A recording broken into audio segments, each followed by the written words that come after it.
આ સુંદર રૂપ આપ્યું છે. આગવી લાક્ષણિકતા ધરાવતા મારા કોળી સમાજના આગેવાનો, મહેમાનો તથા સૂર્ય જેવા તેજસ્વી મહાનુભાવો, ચંદ્ર જેવા શીતળ શ્રોતાગણ, આપ સર્વેને ગતપર ગામની દીકરી તન્વી મુકેશભાઈ બાંભરિયાના જય શ્રી કૃષ્ણ. જતનની સાથે જેમણે અવિરત વહેતા શીખવ્યું, જતનની સાથે જેમણે અવિરત વહેતા શીખવ્યું, જે સ્વયં વાત્સલ્ય અને પ્રેરણાનું ઝરણું છે, જે સ્વયં વાત્સલ્ય અને પ્રેરણાનું ઝરણું છે, તેવા મારા કોળી સમાજના સર્વે વડીલોને મારા વંદન. આજનો મારો વિષય છે દીકરી. કમાઓ દીકરો પર દેશ વહાલો, અરે કમાઓ દીકરો પર દેશ વહાલો, તો ડાહી દીકરી કેમ સાસરે વાહલી, તો ડાહી દીકરી કેમ સાસરે વાહલી. આજના આ ટેકનિકલ યુગમાં તમે જોઈ શકો છો કે જે દીકરી ગામડામાં રહેતી હોય છે, જો તે પોતાનો અને પોતાના સમાજનો જો વિકાસ ઈચ્છતી હોય ને, તો ભલે ને તે ગામડામાં રહેતી હોય, તે આ વિકાસ લાવવામાં જરૂર સફળ થાય છે. ઉદાહરણ તરીકે જોઈએ તો જે દીકરી આજથી 40-50 વર્ષ પહેલા ગામડામાં રહેતી, ઘર સંભાળતી, મહેનત કરતી, મજૂરી કરતી, આજે એ જ દીકરી એન્ડ્રોઇડ ફોન અને લેપટોપ વાપરતી થઈ ગઈ છે. તો તમે કઈ રીતે કહી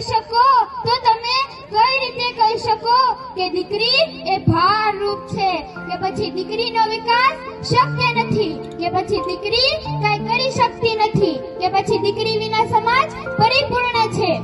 એટલે તો એક કવિએ ખૂબ સરસ કહ્યું છે કે પઢાए जाते हैं बेटे, पढ़ाए जाते हैं बेटे, और पढ़ जाती है बेटियां, और पढ़ जाती है बेटियां. एवरेस्ट की चोटी पर धकेले जाते हैं बेटे, और पहुंच जाती है बेटियां, और पहुंच जाती है बेटियां. વધુ કહું તો દીકરી છે ઘરમાં સહુની સખી, વાત એ મારી રાખજો લખી. ઘરમાં જો ન હોય દીકરી, તો ચાંદીની થાળી પણ લાગે છે ઠીકરી. કોણે કહ્યું કે દીકરી છે પારકી થાપણ, અરે કોણે કહ્યું કે દીકરી છે પારકી થાપણ. દીકરી તો છે આખા ઘરનું ઢાંકણ. પ્રભુએ દીકરીને આપ્યા છે એવા ડહાપણ, એટલે જ તેની વિદાય વખતે ભરાય છે આ સૌની પાપણ. દીકરી તો છે મમતાનો ભંડાર, અરે દીકરી તો છે મમતાનો ભંડાર. રાખે છે તે પ્રફુલ્લિત ઘર સંસાર. દીકરી તો છે માતા પિતા માટે મીઠો કંસાર, અરે દીકરી તો છે માતા પિતા માટે મીઠો કંસાર. છતાં કઈ રીતે અને કેમ છે દીકરાને દીકરીમાં ભેદભાવ. अरे बोलूं तो क्या बोलूं बेटियों के बारे में. वो देवियों का रूप होती है और कड़कड़ती ठंड में सुहानी धूप होती है. કહેવાય છે ને કે દરેક વ્યક્તિના જીવનમાં 100 ભાગ્ય હોય છે.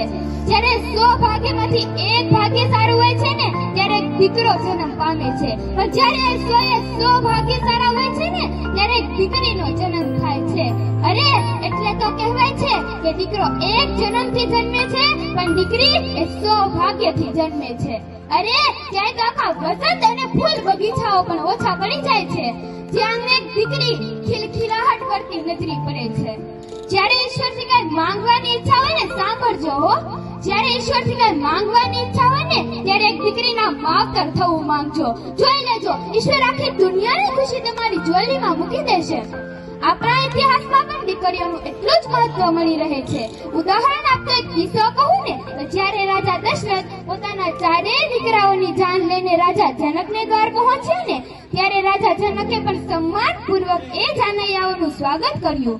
ત્યારે રાજા દશરથ આગળ વધી રાજા જનકના પગે પડ્યા. ત્યારે રાજા જનકે આશ્ચર્યચકિત થઈ રાજા દશરથને પૂછ્યું કે મહારાજ, તમે તો મોટા છો, તમે તો વર પક્ષવાળા છો, તો પછી શા માટે પગે પડ્યા?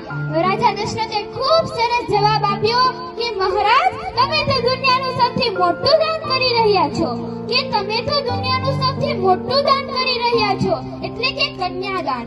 અરે હું તો એક ભિક્ષુ છું, તમારે દ્વાર કન્યાની ભીખ માંગવા આવ્યો છું. અરે એટલે તો કહેવાય છે કે દીકરીઓ એ સૌભાગ્યશાળીના ઘરમાં જ જન્મે છે. ને દીકરો જો એક ઘરનો તારો છે તો દીકરી એ બે ઘરનો સિતારો છે. આપણી દેશી ભાષામાં કહું ને તો ગોળ વિના મોળો કંસાર, અરે ગોળ વિના મોળો કંસાર, અને દીકરી વિના સૂનો સંસાર, અને દીકરી વિના સૂનો સંસાર. આજ સાથે મારી વાણીને વિરામ આપતા જય સિયારામ, જય જય